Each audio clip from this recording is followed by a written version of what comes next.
Welcome to Brew Crime, the podcast where we drink brews, talk crime, conspiracies, or whatever catches our attention. This is Mike and my co-host, the conductor. Choo choo, motherfucker. I also like to point out the fact that whenever I say talk crime, conspiracies, I like raise my eyebrows like people can see me. I mean, I don't know why I do it. I just assumed you were doing it just for me. I felt so special, but now that I know, I'm quitting. Oh, okay. Damn it. Shit. No, this is it's been all of 5 seconds since we recorded the last episode. Behind the curtain. Yes. And it's really this case is really frustrating for me simply because it's like the little engine that couldn't. Yep.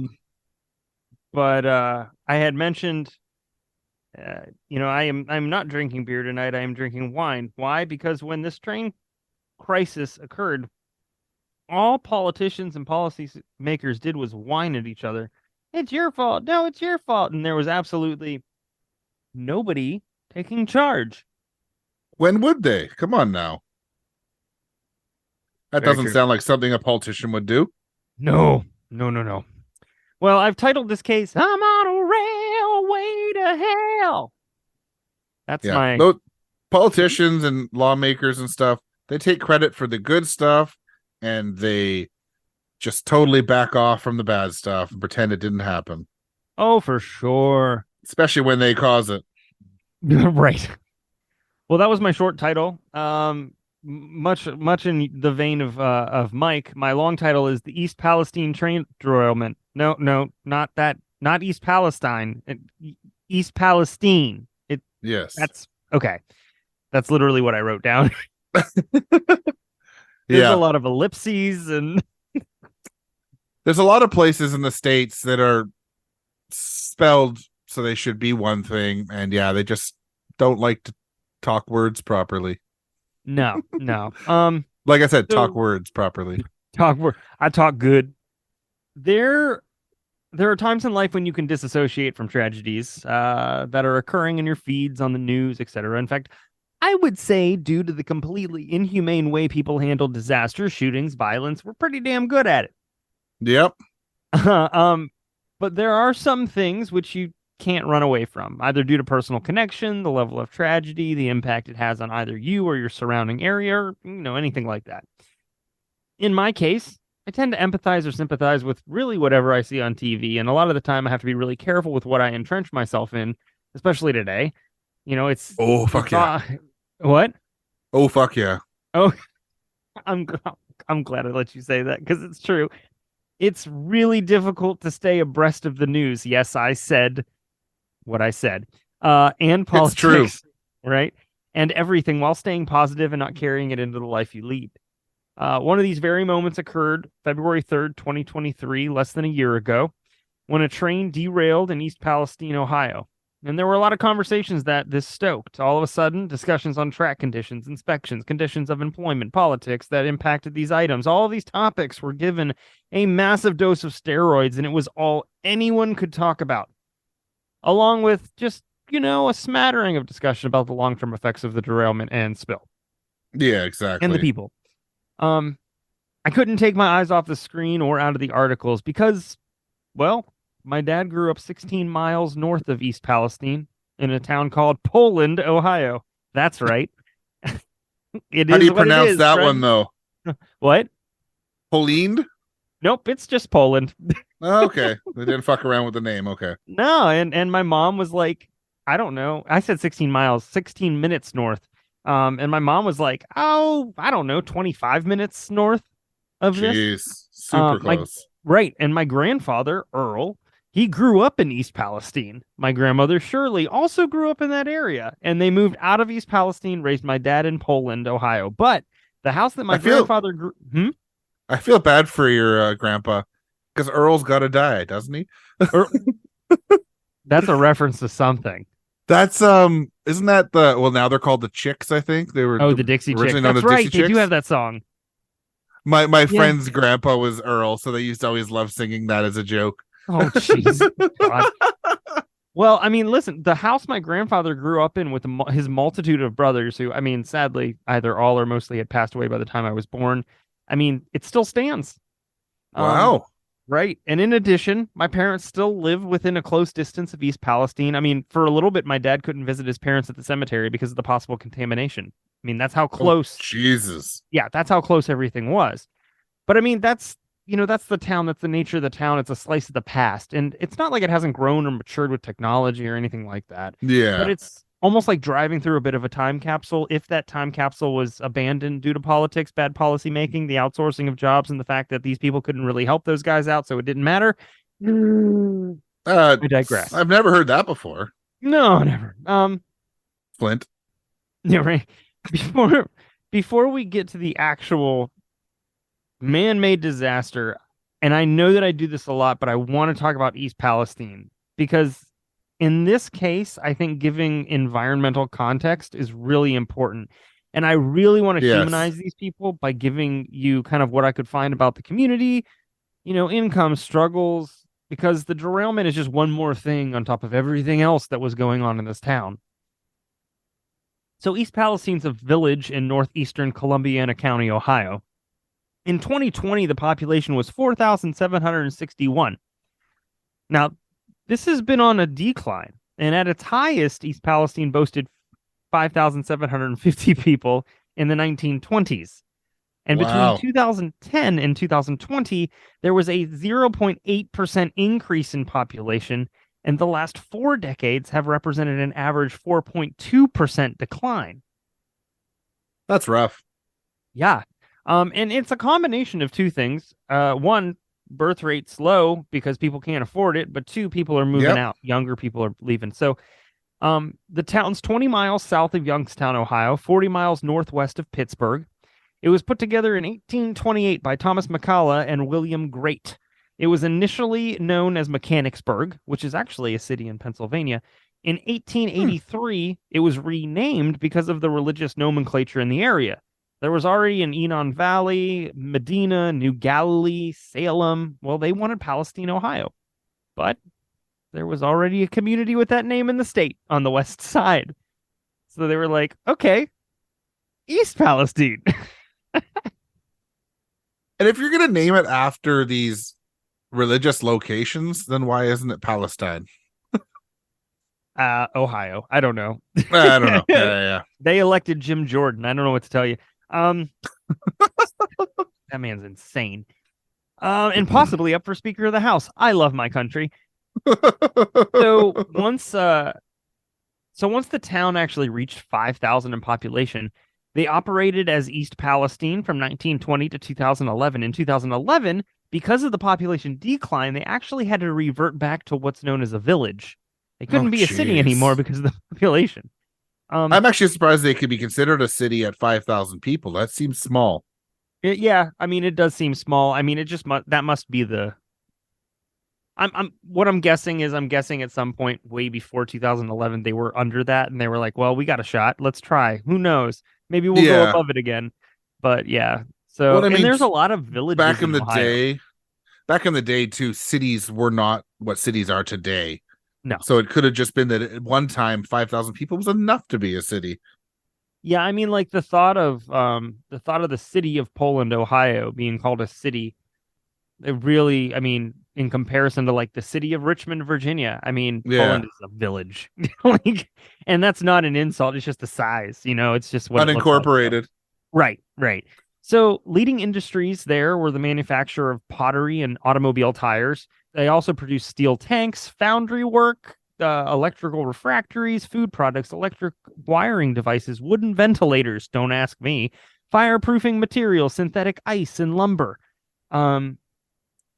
Of course, a lot of this stuff has gone away. Right? Yeah, of course. East Palestine, though, does have an economy in orcharding. Okay.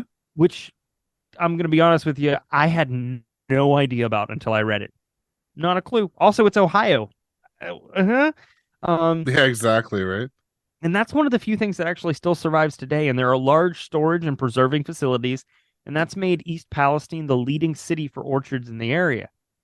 The average It's a little income worrisome in some ways. just a little. The average income is $40,000, and the unemployment rate's 5.1%, which is it's a little intense. Out of 4,761 people, just over 16% are what we'd call the aging population. I've kind of moved away from the term elderly. They're just older. Yeah.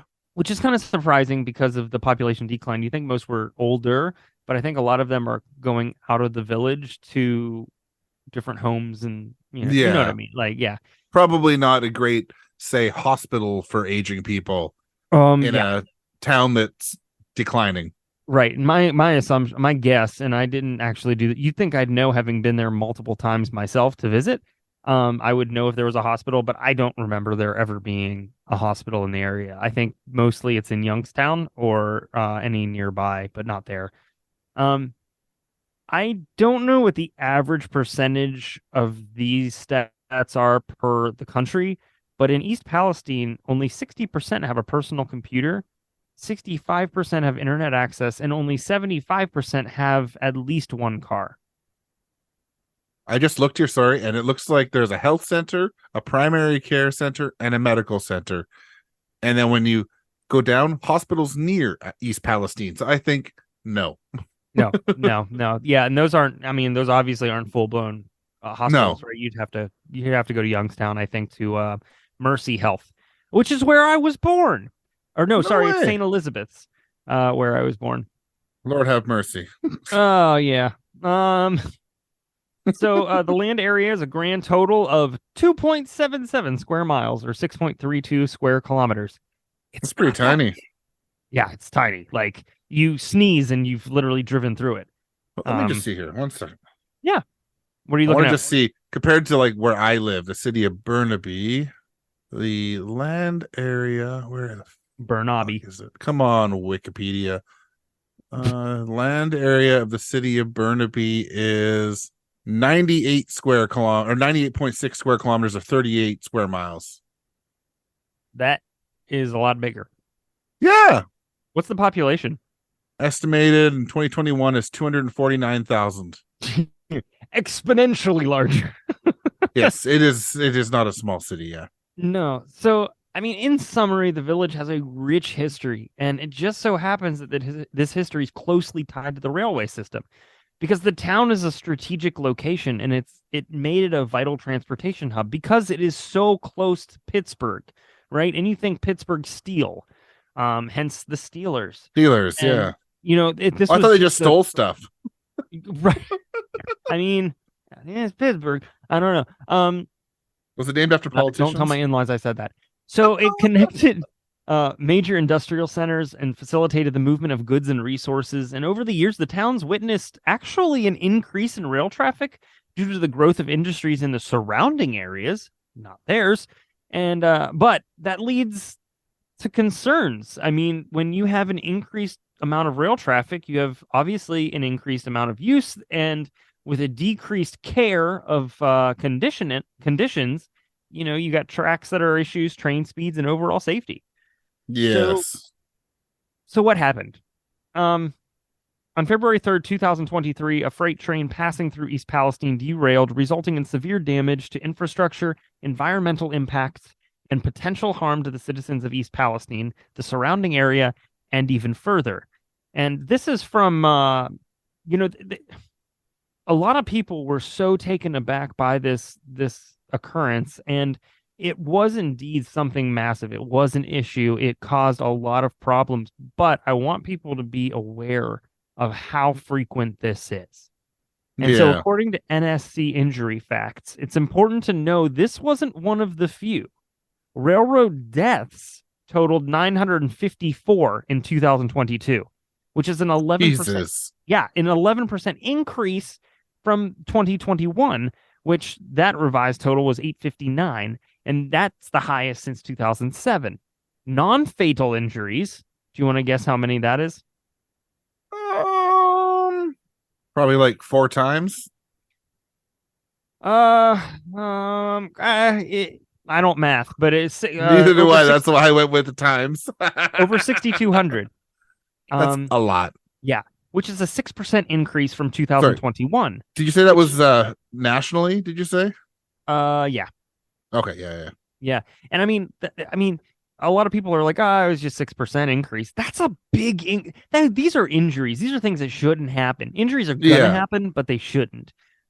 From 6% is still a lot of, you know, dead people and crippled people. right.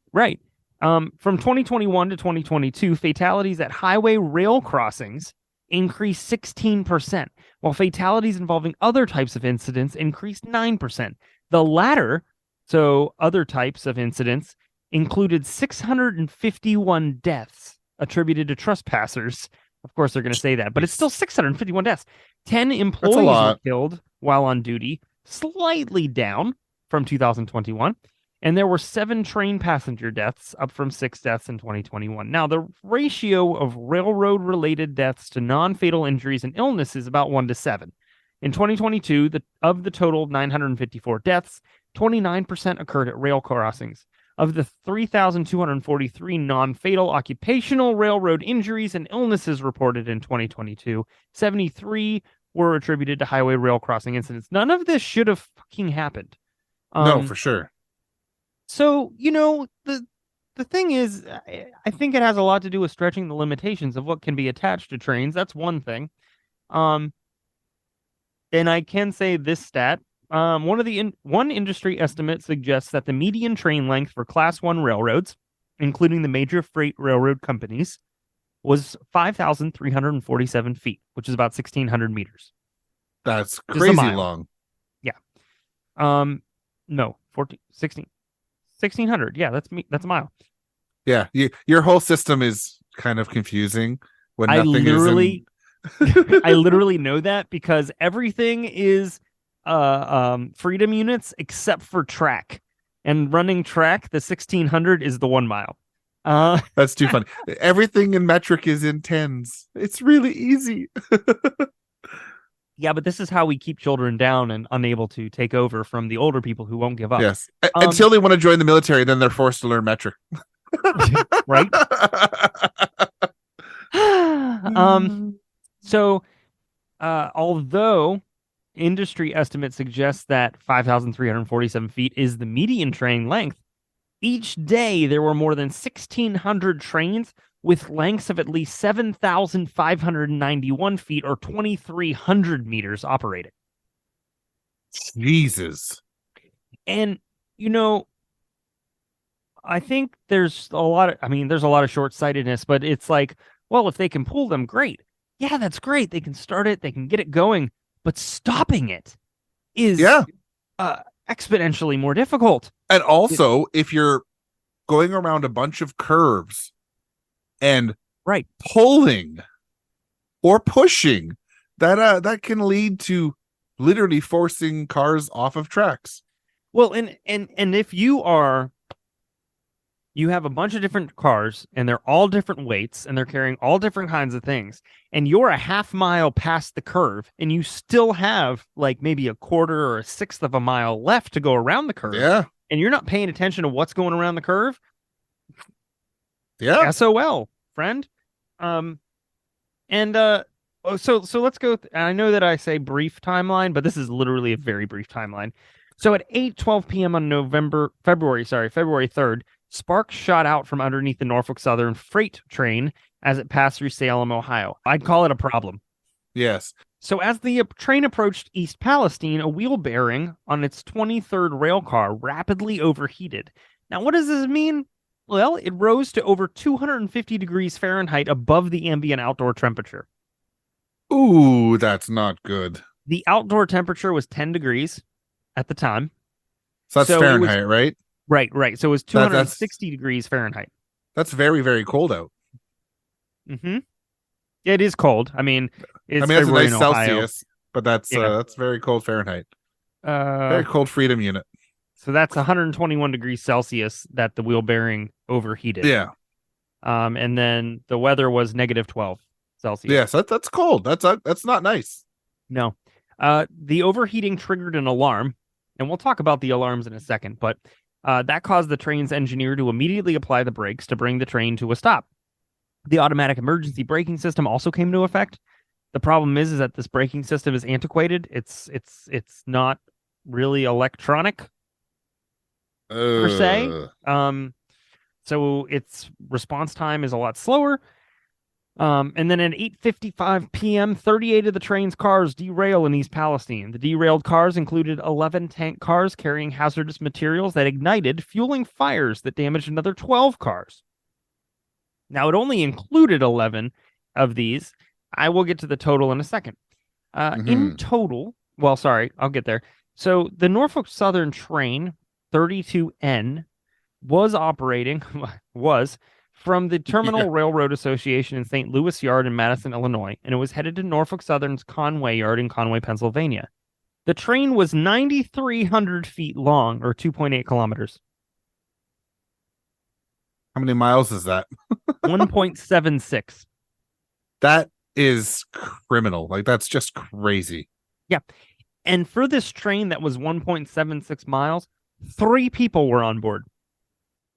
How do you manage a train that's over a mile and a half? No flipping Killu. And not only that, but you had the engineer, great. The conductor, great. But then the third person was a conductor trainee. So it wasn't even a full-blown conductor. It was, I mean, and that's not to speak of the competency of that trainee, because maybe they were very competent, but they're still, just that's watching. crazy. Right. And if they didn't have a trainee, it'd only be the 2 of them. Yeah. I mean, like, I know you can flip manual brakes on cars and stuff, but with 3 people, how do you deal with a train that long? I don't know. I mean, I don't understand why there aren't like check. Well, I know why, because of the bottom line, but there should be like checkpoint cars where there are other employees along the way. If you're gonna have a train that long, yeah. Absolutely. So, in total, the train consisted of 151 cars, which weighed 18,000 tons. Holy shit. That is a crazy amount of weight to think you have to try to stop that. Right. And so, I wonder how many miles it takes to stop that. I don't know. Math. Because it's probably like at least a mile or something to stop that long of a train. That is literally my nightmare, and trauma is asking me if a train starts here and another one starts here and they're going these speeds, when will they meet? Either way, how many oranges? Why do we care? And how many oranges do you have while you do it? If Johnny has 100 oranges and you take I'm literally twitching. I'm like, you made me twitch. Of the 151 cars, 20 were carrying hazardous materials. And I'm going to tell you what these materials are. And unlike many news sources, I'm going to tell you what they're used for. And it's going to sound asinine. Primarily because it's like, why the fuck are we transporting this way? So the first one was chloroethene, ethene, yes, or vinyl chloride, and that's used as a precursor to PVC, and it's so toxic that it's not found in any other products. Oh. Then you had butyl acrylate, which is a copolymer, and it's used in paint, sealants, coatings, adhesives, fuels, textiles, plastics, and caulk. And is very, very deadly too, I'm sure. Yes. 2 ethyl hexyl acrylate, which ethyl hexyl really sounds like an Alice Cooper song, which is because he has a song called Cold Ethel. It must be alcohol. I think ethyl, like that sounds like alcohol to me of some sort. It's used as a major base monomer for basically the preparatory stuff of acrylate adhesives. So it's used in adhesives. Okay, it was all kind of Greek to me, but yeah, okay. No, it's Greek to me too. That's why I tried to skip through the chemistry crap. And no offense to people who like chemistry, but for me, I just don't. It's not my thing. Yeah. But I just tried to get to the uses. So like the other thing was there's 3 more things, really 4: ethylene glycol monobutyl ether, and that's used in surface surfactant properties, or basically a mutual solvent for paints, surface coatings, as well as cleaning products and inks. It's also used as asphalt release agents, firefighting foam, leather protectors, oil spill dispersants, and more. This shit gets rid of oil. Like, Okay, well, at least it gets rid of the chemicals then. Now that you mention it, It's clean. It's totally clean. sure. Then there was isobutylene, and that's a highly flammable gas. It's colorless, and it's apparently, according to sites, it's of basically considerable industrial value. It can be involved in creating butyl rubber, which I think is used for like extremely like protective gloves. Oh, okay, Um, yeah, so then you had benzene residue, which sounds like a drug, but it's another chemical. It's another chemical. So this is the thing about these chemicals. They're chemicals to make other chemicals. chemicals, yes. Yeah. Building Here's blocks of other still right. deadly chemicals. 2/3 of the chemicals on the American Chemical Society's list actually contain benzene. It helps produce phenol and acetone for resins and adhesives. It's also used in the manufacture of nylon fibers for textiles, rubbers, lubricants, dyes, detergents, drugs, explosives, and pesticides. What kind of rubbers? No, I'm just sorry. Um, the only ones that fit. So Ah. Well played, sir. Well played. there's already an E by our episode, so why not? Um, Yeah, E for excellent. yeah. It would be Um, a fallacy if we didn't. you got some balls saying that. And then Oh, you're a that prick for was saying that. it was a prepubescent joke. Yes, it was. Uh, God, you'd think Getting we had this testy there. scripted. Oh shit. Listen, there's a vast difference between your jokes and my jokes. Oh, it tain't funny. There. Oh Jesus. I don't know what it's. I don't know what it says about us that we can come up with puns about that specific topic so quickly. It means that we are 14-year-old boys still. Happy trails to you. Um. Oh, and there were other combustible liquids. um. The train departed February 1st, suffered at least one mechanical failure before the derailment. In total, at 8:55 p.m., 51 cars derailed on the east side of East Palestine near the border with Pennsylvania. 49 cars ended up in the derailment pile, and that pile caught on fire, and it burned for multiple days. And out of the Yeah. 51 cars, 11 were tank cars, and in total, they dumped over 100,000 gallons of hazardous materials. Yeah, like I saw the videos. It was horrifying to see the plume of toxic waste. Oh, it looked like the apocalypse. Yeah. I mean, truly. I mean, it was this plume, and then it just came towards the city or the village. You know what I mean? So what the fuck happened? What shortcomings led to this? Well, let's talk about it briefly. Government? The first thing is the track the track condition. The condition of the railway tracks played a huge role in derailment. Over time, there's wear and tear, the effects of weather conditions, especially in Ohio. I mean, that weather is hot, super cold. Like things are gonna change chemically, right? Like things. There's a reason why houses you get cracks in houses, and it's because houses are expanding and contracting with the heat and the cold. So, although you could probably talk more about that than I could. So the incident highlighted the importance of regular inspections. Oh shit. And to avoid those derailments, and truly, somebody needs to be walking those tracks to check their integrity. Detailed investigations revealed that the track on which the train derailed had exhibited signs of wear, corrosion, and inadequate maintenance. And the rail company involved in the incident faced criticism, no shit, for insufficient track inspections and maintenance practices. So the company said that because of this, they implemented stricter track maintenance protocols, but the proof's in the pudding, and I just have a feeling it's tapioca. So the next thing was train speed. Huh? The worst type. The worst type.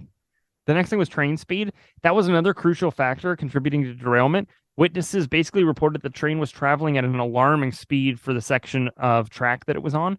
It was exceeding recommended speed limits and compromised the train's stability and ability to navigate curves safely. And again, the train's speed, the investigations into that revealed that the train operator failed to adhere to the established speed limits for the particular section of track. And that disregard for speed restrictions significantly increased the risk of derailment. And it happened. I mean, Yeah. especially when it's coupled with curves and the weight, the sheer weight. Um, Yeah. and I mean, like it reminds me of the is it the La Magnetic? What is it? The one in Quebec?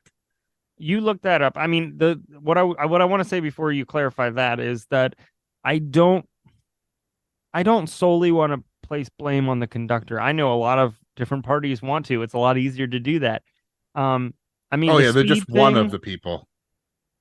yeah, I mean, the speed thing is one portion of this. I don't think it's the main portion. And also, those folks are overworked, underpaid, and rarely can actually get a sick day. So, Yeah, or a day off even. right, right. It rarely can happen. And that's a whole nother issue on top It's of a everything else here. really disgusting industry, actually. Yes, it's very predatory Oh towards their yeah, employees. it reminds me like just the train. Although the brakes went out on the La Magnetic rail disaster, but train went screaming into town and blew up. And there was actually a very similar one in the States where train lost its brakes and went screaming into a city. And I think that one might not have blown up, but yeah, it's just happens a little too often where these things just fucking let go and Well, and disasters happen. it's because I actually didn't mention it in this script because I don't have the specifics. I couldn't find it. I remember hearing it in a podcast. I know it was a very well researched podcast, but I don't know if I couldn't find it anywhere else. But the reality is what the train companies have done is they've reduced the number of staff per train, right? Yeah. And not only that, but they've reduced the amount of time to inspect the train before they leave. And so instead of like the 15 minutes that they have 4 or 5. And that's to inspect the cars Yeah. on this train. And whether you have 3 people or one person, it's not going to make a difference. You have No. 151 cars on this train. Nobody can inspect anything reasonably or logically in that amount of time. So, Like, yeah, every car should have whatever it takes to inspect the brakes for every single car. So if you've got, say it's 10 minutes per car and you've got 150 cars, you times that 10 minutes by 150 cars. Doesn't matter. I'll tell you what, that'll make those train companies make those trains shorter, Yeah. you know? And I mean, safer. yeah, yeah. Just like you know, that's one of those changes that would make a lot of difference, just like enacting term limits and getting rid of lobbyists. Yeah. Um, I'm just saying. So the next thing was a critical mechanical failure in the trains, the cars. The failure was primarily related to faulty brakes. It hindered the train's ability to slow down or stop effectively, and they found out that there was an inadequate maintenance and substandard repairs that were performed on the faulty locomotive, probably because they didn't have enough time. You don't say. They don't have enough time to see it as a problem. So how do you fix it? Right. And so that compromised the train's ability to slow down as it approached the curve. So honestly, I don't think it's the conductor at all. I No, think he was probably going the reasonable speed and just couldn't slow down in the appropriate amount of time because things weren't working. I agree. Oh, I'm so angry. Yeah. You know, the last thing, not the last thing, but one of the last things is human error communication breakdown. Now, Yeah. told you I was going to talk about the sensors, right? Mm-hmm. So devices are built along railroad lines with sensors that detect and report problems. These things exist. Yeah. Which I think is really cool. I mean, that's cool. That's nifty. And there are 3 sensors that are called hotbox detectors, and they are primarily meant to check those temperatures of Yeah. the wheels, all that stuff, right? You know what? I don't think you're right. I think those are actually designed and created by Snoop Dogg. Honestly, if that's the case, I hope there's an app for that. Yeah, yeah. Sorry. Hey, find your local. I can't do that. I can't do that impression. One, it's probably racist, and two, I can't in general. So, Yeah. um, these three sensors are located along 30 miles of track near East Palestine.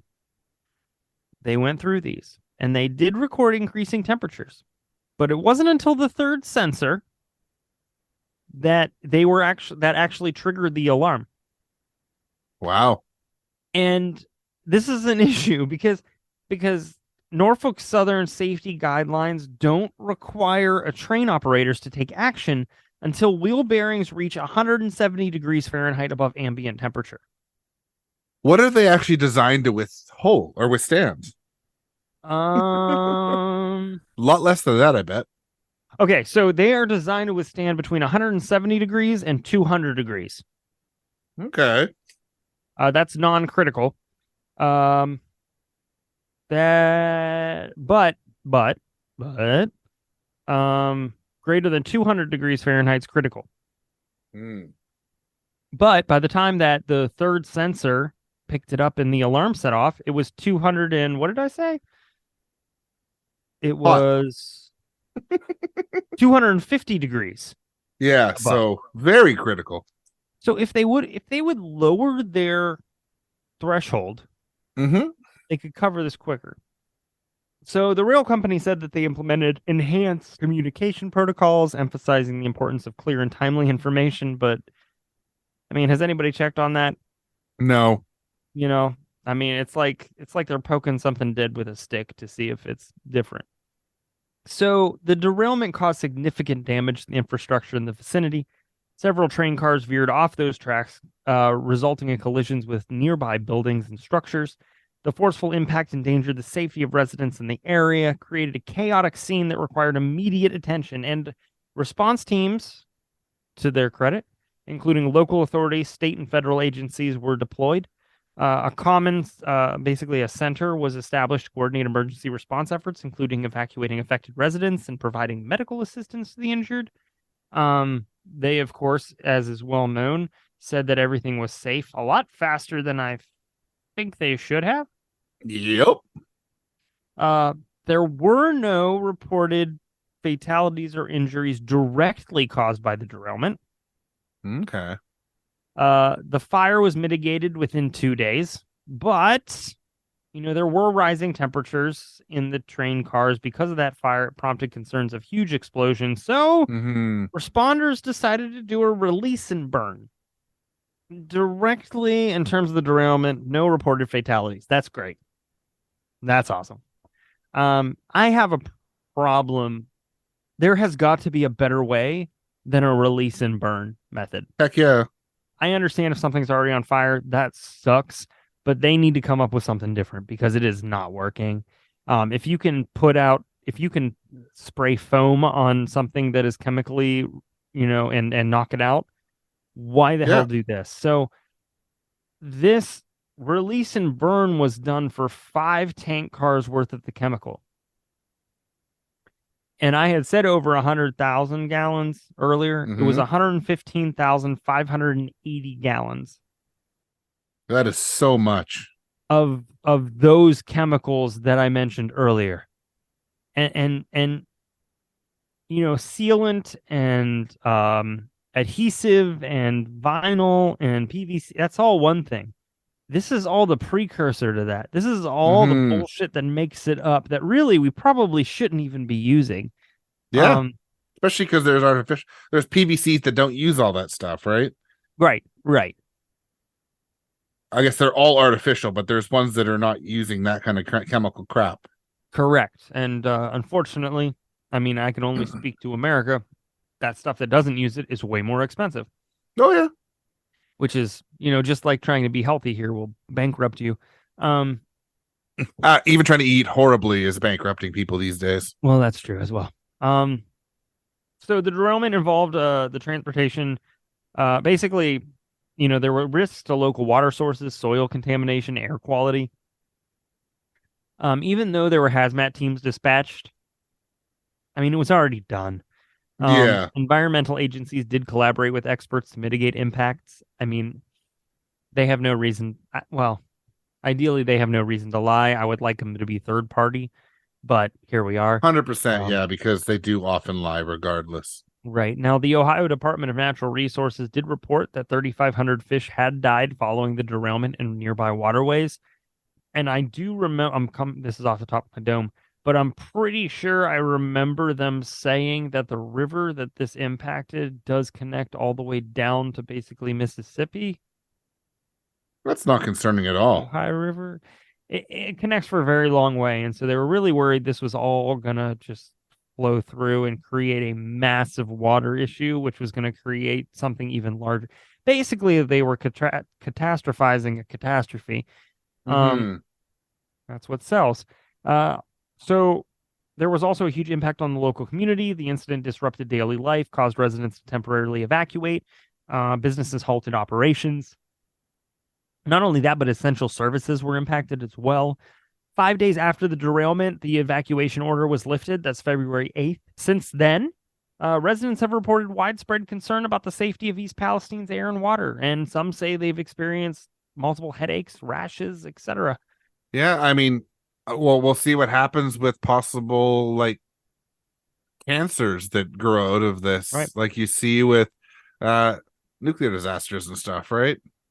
It's correct, and I mean this is something that, again, in the short term, sure, the death number wasn't high, but in the long term, I hope they're planning on doing, not the government. I hope somebody is planning on doing some long term research on births and impacts, because it's very possible that that could happen. Um, Yeah, government shouldn't bother because they're gonna do it fucking wrong anyways. no, well, and even if they do it right, the results will be skewed to make it look like things are fine. Yeah, exactly. I mean, you can do anything with you can do anything with research information or stats, because I mean they can give you real stats. It's just how they do it, right? It's Yep. like it's like when news companies say that 70% are for Trump, but they've only polled 1,000 people. And in places that vote for Trump. Right. So what you're saying is 700 people in typically red states out of 1,000 voted for. I could have Yeah. told you that And without probably even not you even just red paying for it. states, red neighborhoods in red states. Oh yeah, yeah. It's not even states, right? It's 1,000 people. I mean, Yeah, it's whoever they decided to target who was on their mail list is really what it comes down to. exactly. I mean, don't get me wrong. There's good polls out there, but very rarely in mass media do you see them. Oh yeah, for sure. Anyways, this evacuation was lifted way too soon, I Yep. think. And a lot of people continue to be confused as to what happened, why it happened. No real answers came out from Norfolk Southern, because of course there weren't. Um, They're in gonna try to fact, hide whatever they can, right? right, I'm pretty sure it took a couple weeks for a rep to even show up. Jesus. Oh yeah, they don't give a shit about shit. No, they only care about the bottom dollar. Right. Um, there has been a long-term effort to mitigate damages environmentally. So comprehensive cleanup, testing, remediation. There's a lot of coordinated efforts between environmental agencies, local authorities. There's a lot of, because this is something that I actually don't think of, but very true. There needs to be excavation and removal of contaminated soil. So Yeah, they literally absolutely. have to dig the soil away. And so, the, the railway was, here's the thing, is that the environmental thing is a very long-term project. Yes. But like 2 days after this happened, or 3 days, or when the burn was done, I mean, the railway was pretty much reopened almost immediately. That's crazy. Oh, it's utterly insane. Probably only replacing a very minimal piece of the rail, and that's probably where it burned and not the actual problem earlier. Well, probably.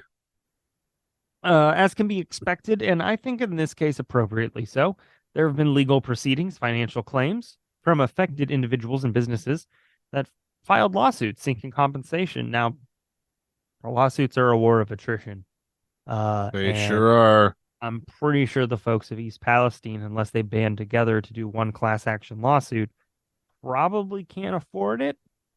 And even if they do band together, it's still against a massive rail corporation. And I'm sure the government would get involved with that lawsuit too, Yep. No, because absolutely. they always protect big business. The East Palestine Train Derailment emphasized the importance of proactive safety measures, effective maintenance practices, communication, and compliance with regulations in the railway industry. The disaster prompted significant changes, ideally, in inspection protocols, maintenance practices, emergency response procedures. The Federal Railroad Administration, which is a tiny agency that oversees a multi-billion-dollar industry, they let rail companies set some of their own standards. Which And is nuts. right, it's insane. It's like putting a toddler in a candy store saying, "All right, you set your own rules. However much candy, when you have it, that's yours. You Yeah. decide." But also, like when the agency does act, it just kind of issues guidance, and railroads aren't obligated to follow the guidance. So if you do not give, Yeah. if you don't give organizations or administration or whatever teeth, they can't do shit. They just No, can't do shit. exactly. And that But kind of thing needs serious teeth. Like it needs like werewolf fangs. right. Oh, absolutely. So that being said, between those behaviors and the track and equipment conditions, um, that really isn't the foundational issue here. The bottom line, lower restrictions or requirements set forth by the government due to lobbyists and special interests are more what caused this. Yeah, heck yeah. Um, no one was really willing to own up to it. It became a political conversation where people were blaming everybody else, not thinking about the actual human lives and environment in the middle being covered in their vile rhetoric. Yeah, they don't care about that. No. So as a final piece, here's what the train derailment meant to each side. So to Democrats, the train derailment and chemical leak in the hamlet of East Palestine, Ohio, is a story of logic, action, and consequences. Rail safety regulations put in place by the Obama administration were intended to prevent just such accidents. And it is true, Trump gutted them. Mm-hmm. He got rid of them. But, you deregulate companies, you overregulate humans, you've got the Republican Party at this point. Yep. Sorry, At all also points, deregulate basically. guns. So let's, They just like to deregulate, period. right. So to Republicans, East Palestine's a symbol of something far larger and more emotional. Oh, a forgotten town in a conservative state, like so many others in middle America, struggling for survival against an uncaring megacorporation and an unseeing government whose concerns have never included the likes of a town of 4,718 souls. But that same party is the one that gets rid of regulations and supports those nameless corporations. Correct. Yeah, it's just the hypocrisy. I'm drowning in it. Yep. So politicians basically began parading through East Palestine with their own agendas. Had nothing to do with the people or the city. And that Never does. included presidential candidate Donald Trump. Of course it did. Of course, on top of of course, he was handing out branded water and campaign hats while assuring the supportive crowd, quote, "You are not forgotten." They were forgotten. Yeah, absolutely. They absolutely were. But here's the thing, this disaster is not political. No. This is humanitarian. I mean, this is environmental. This was seen as an opportunity to make a talking point, get a soundbite, or, even worse. And it was policy that led to this failure, greed that led to this failure, and that sparked a huge problem. And this problem was one that we saw actively take place on our screens as people rushed around in confusion, not knowing if it was safe to come back home. Mm-hmm. To be honest with you, they still aren't sure. And that I is believe it. the highway to hell. And unfortunately, just like you keep seeing, I mean, it happens in Canada too. But you see with that accident, you see with Flint, Michigan's water, and over again. And I mean, it's getting better, it sounds like, but there's tons and tons of indigenous First Nations reserves in Canada in the north that don't have clean drinking water, and it sounds like it's finally being dealt with. There's literally places in Alberta and northern BC where indigenous people can light their water on fire because there's so much like fuel from fracking and stuff in the water. Like That's it just terrible. corporations don't give a fuck. No. Governments don't care as long as they're making money, Well, especially conservative governments and Republican governments. It's all about giving breaks to the big fucking corporations and screwing over the middle class and the lower class. It's crazy. yeah, it's the problem is I think the reason why this became such a political I Mess. don't know. Basically an election stop, right? I mean, it's literally Yeah. just like a fireside. The reason why this happened here is because up until this happened, America was like, what the fuck is East Palestine? Yeah.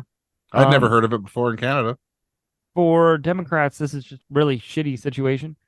And for Republicans, they see it as a lost conservative town that stayed conservative and something that she can, I don't know. I don't know. Yeah. It's a mess. And shouldn't even don't give any Democrats slash liberals in Canada a pat on the back either, No, because they're no. also at blame here. They're Oh, just yeah. no, they're not usually as bad at the deregulation and quote unquote small government bullshit. Yeah, Yeah. right. Until they want to reach into, women's health care. Oh yeah, Uh, no, it's always big government. It's different things they're reaching at. yep. No, absolutely. I mean, it's incredible. It's incredible. I mean, if even if we on this side of the border had a Democratic House, a Democratic Senate, a Democratic president, nobody would put forth any changes federally. No, of course not. I just don't think that it would happen. I think that they talk a big game, but you know, so did I'm trying. Well, So did unfortunately, it insert just quarterback here. yeah. It seems like the Democrats in the states are always so worried that they're going to offend the Republican voters that they won't actually do anything to make anything better, right? Yeah. Everyone's at fault. Oh yeah. No, Governments that's for suck. sure. But yeah, I mean that's the East Palestine train derailment, and until somebody stops caring about the income and the bottom line, nothing's Oh, gonna rich change. people? Yeah. Yeah, nothing's gonna change. We've No, probably not. enabled. So I Yeah, mean, I hate to exactly. be a Donnie Downer, but the reality is the reality. Yeah, it really is. I mean, in these train tracks didn't like corrode overnight, didn't get impossible to drive overnight. These are things that folks have said to us, right? So, I mean, I think a lot of us saw the video that was going around online of that train driving really slowly over those extremely dilapidated rail line, and it's still an active track. Like it looks worse than like a melted crayon or something. Like it's just nuts. They look like railways designed by 5-year-old kids that can't draw within the lines. oh, it's so accurate. Sorry, Pee Wee. I don't know. I mean, this whole thing has been extremely frustrating for me. The fact that my father could not visit his parents, at a cemetery. Um, Yeah. the fact that folks are still dealing with this just really bothers me. I have not been up there since probably Thanksgiving of 22, so I haven't seen what that looks like. But if I do go up, I'll try and provide some kind of a background because I drive right past East Palestine on the way to my parents and extended family. So Ugh. yeah, ugh is right. Uh, There's not much else you can say than ugh. mm-mm. Well, hopefully somehow there is no serious problems down the road. Hopefully. Yeah, agreed. Oh, fuck. All right. Well, hope everyone's feeling good right now. Yeah. I'm so glad I could bring you guys up. Yeah, exactly. Uh, Oh, well, thanks for tuning in to Brew Crime, the feel good podcast. You can find us on all social media platforms at Brew Crime. We have a Facebook group at Brew Crime the Group. If you'd like to support the show, head to patreon.com/brewcrime now. Money goes towards upgrading equipment and making the show that much better. You get one bonus episode a month, as well as early ad-free access to our episodes. Shout out to our Patreon supporters: True Crime Nana, Three Beers In Podcast, and the Faves of Our Lives. Cheers. All cases in Brew Crime are written by Mike and JT or a writer we credit on the episode, and sources are put into our show notes for each episode. We always want to give credit to the people that research the cases we talk about. Check out our store at tpublic.com/stores/brew-crime-podcast, where you can purchase gear like t-shirts, phone cases, stickers, pillows, and all kinds of other cool stuff. Brew Crime's intro was created by Mike using Creative Commons Attribution licensed audio from purple-planet.com, soundbible.com, and freesoundeffects.com. Logo designed by Ben Greenberg. Thanks for listening to this episode of Brew Crime Podcast. ¡Bienvenidos a la cripta! Hola, amor. Hola, cariño. Y bienvenidos a Uy, qué horror, a Latinx horror movie podcast with Johnny And Eileen. En este espeluznante podcast, we explore the often overlooked world of Latinx horror films. Cada semana, we watch and discuss horror films from different countries in Latin America, or with a Latinx director. or starring a Latinx lead. Si es de horror y Latinx, we're watching it. Nuevos episodios every Monday. Listen to Uy, qué horror on Apple Podcast, Spotify, or wherever you get your podcasts. I gotta press record so I don't miss those. don't make me. You can't tell me what to do. You're not my real dad. I'm not your terrible. fake dad either. Oh, Jesus. Oh, God. All right, I'm gonna play the intro. Yes. It's been favorites also sorry, Frayne God. what was that? You cut out. You call it a what? The what who? And I liked your mistake there. The frame, It's a trait frame. trait frame. Yes. It's a trait frame. There's Can gotta we be a pause better just way. 1 second there? Yeah. I gotta pee so bad. Do it. I'm not gonna. Do it. Don't stop believing, hoping Mike's still got on his headphones to listen while he's here.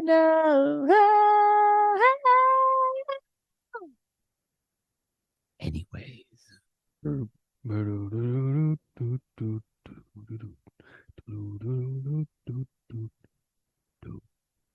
You did. You had your headphones in. Don't stop Did you hear it? believing. It was cutting in and out because the bathroom's just a little too far for the Oh no. Bluetooth connector that I have is one of those little dongles you plug into the computer. So it's not long distance. But I just want to say that me singing that brought up a prompt on Zoom that said set up professional audio in audio settings. uh, It's only because it didn't sound professional. I mean, let's be honest. Let's see. Yeah. So, evacuation. So the East Palestine Trail Derailment. early fret. Toot toot.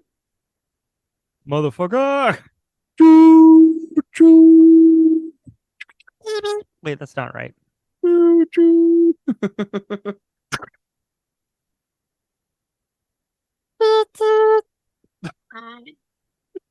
There was more motions than there was sounds, and this It's is true. It's an true. audio I mean, podcast. but I mean, think about it this way. Here, you get the chugga chugga chugga chugga, and then all of a sudden you get the and those are the idiots that Yeah. are on the railroad crossing. Yeah, chugga chugga chugga. Fuck. Chugga chugga chugga.